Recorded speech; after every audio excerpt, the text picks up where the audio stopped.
When Lexi Brown of the Los Angeles Sparks caught wind of Ice Cube's staggering offer to Caitlin Clark, an offer that rivaled NBA salaries, she couldn't hide her displeasure. But in the competitive arena where talent speaks louder than words, her reaction sparked a showdown you won't believe.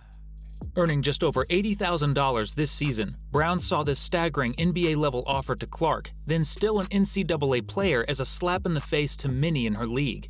Frustrated, she turned to social media to express her disbelief and discontent. Brown's fingers flew across her keyboard, writing, "So no other women's basketball player has come to mind in the last 7 years?" In a follow-up tweet, she added, "Instead of, supporting the women's league that already exists, let's do this. In the middle of the NCAA tournament, men are hilarious." But Brown didn't stop there. She brought her grievances to a wider audience on the Gill Arena show, where she openly criticized the decision to offer such a contract to an amateur. Asked about the contract, she replied, "So, you offered the contract to a player who's not yet even in the WNBA. Big Three does not happen during overseas season, so that doesn't make sense." That's true. And then you pretty much offended all of the European countries that open their doors to us, give us a lot of money, a lot of love, and a lot of experience by calling them dismal and dubious. And there are some very beautiful countries that we have the opportunity to go play in. So, if you're gonna say that it's for that, then stand on that, but I don't think it's... As the sparks of controversy flew from Lexi Brown's comments, it became clear that her frustration might be stemming from a hint of envy. Despite earning over $300,000 during her 6 seasons in the WNBA, coupled with some time overseas, Brown's response to Ice Cube's grand gesture towards Clark suggested a deeper sentiment. Clark had become a household name, captivating audiences with her unparalleled skills and charisma, qualities that made her the Taylor Swift of women's basketball. Her games were sellout events, broadcasted nationally, turning every court she stepped on into a stage. Lexi Brown, in contrast, though accomplished, hadn't reached the same level of public recognition. Her tweets about Clark's offer opened many to her name for the first time. But as the debate heated up, what Brown hadn't anticipated was how her outspoken stance would resonate once she stepped onto the WNBA courts again. And here, on the courts where actions speak louder than words, Lexi Brown soon found herself regretting her outspoken comments. Their first encounter on the court unfolded in the packed atmosphere of the Crypto.com arena when the Sparks faced off against the Fever. Clark wasted no time making her presence felt.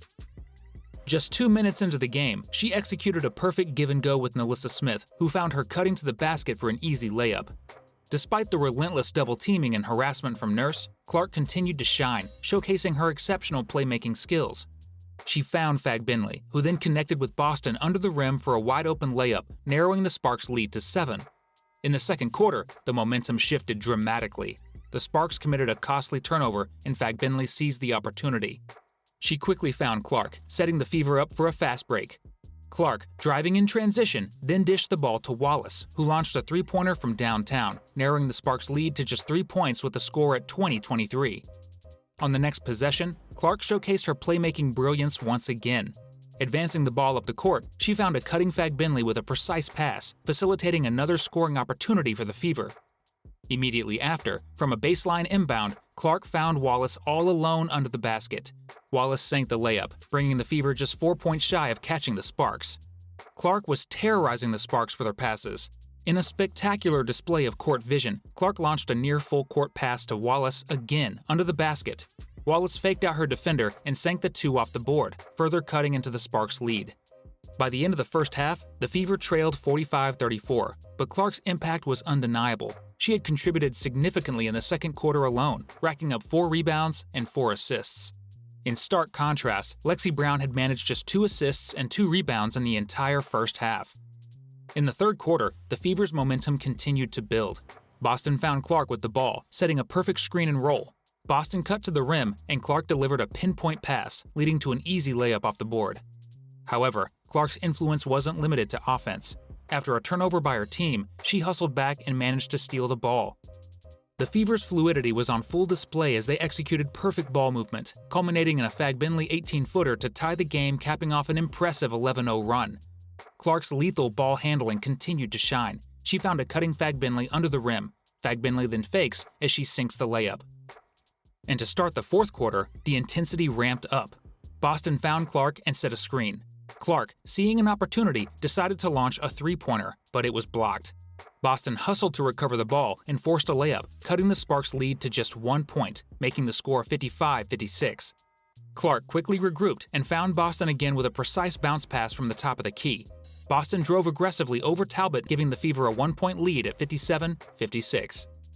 As Clark continued to advance the ball up the court, Fagbinley faked a screen, allowing Clark to drive and deliver a precise bounce pass to Fagbinley. As she drove downhill on an open lane, finishing with an easy layup off the backboard, extending the Fever's lead to 5 points. With 2.5 minutes remaining, Wallace found Clark and gave her space to operate. She seized the moment, launching a deep three over Nurse, giving the Fever a 6-point lead with the score now 66-72. With just 40 seconds left and the Fever's lead at a slim 2 points, Mitchell found Clark. Facing off one-on-one against Nurse once again, Clark put on a show. She put Nurse on skates with a quick step back and launched another deep dagger three. This is Clark, and we'll know that's a swish as the Fever surges to a 5-point lead.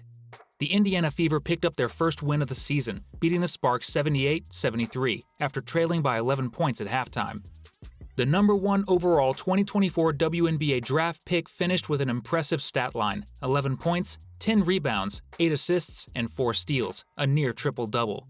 Meanwhile, Lexi Brown, who had made headlines with her controversial comments, finished the game with 5 points, 5 rebounds, and 3 assists, along with an L.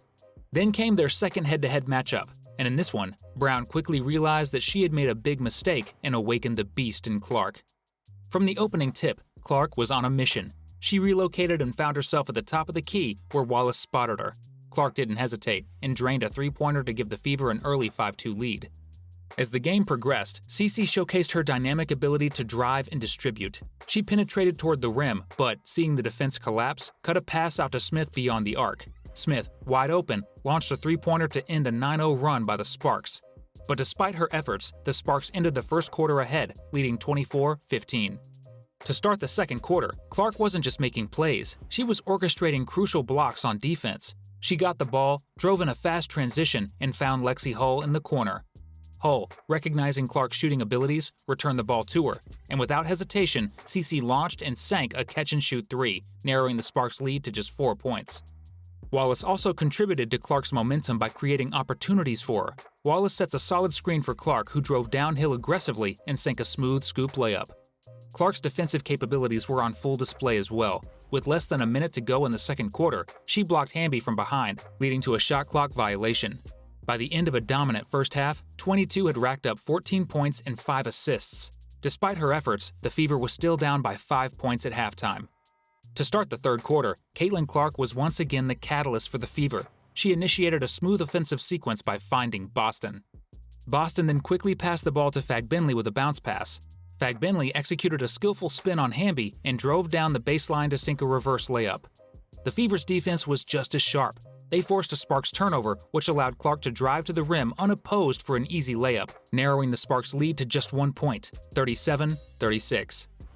Moments later, after a missed three-pointer by Clark, Boston was quick to secure the rebound. She found Clark waiting at the corner.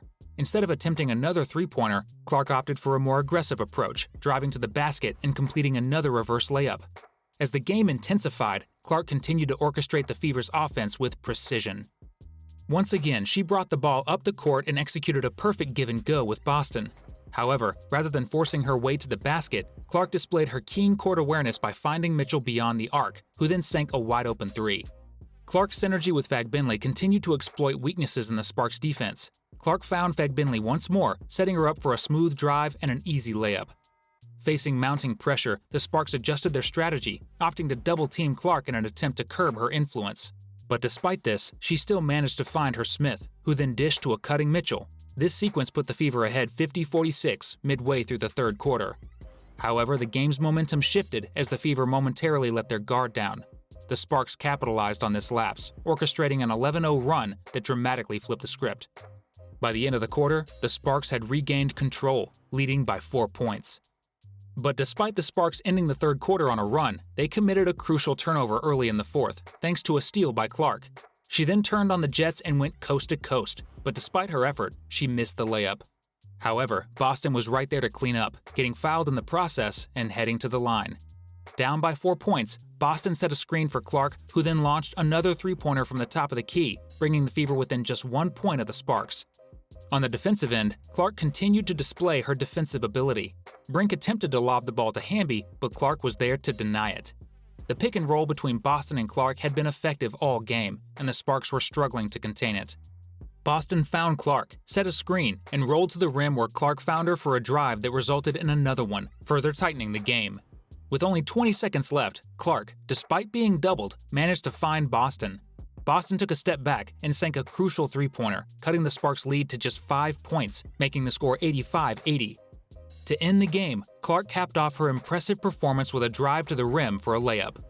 Although the Fever ultimately fell short with the Sparks taking the win 88-82, Clark's performance was nothing short of spectacular. She dropped 30 points, 5 rebounds, and 6 assists.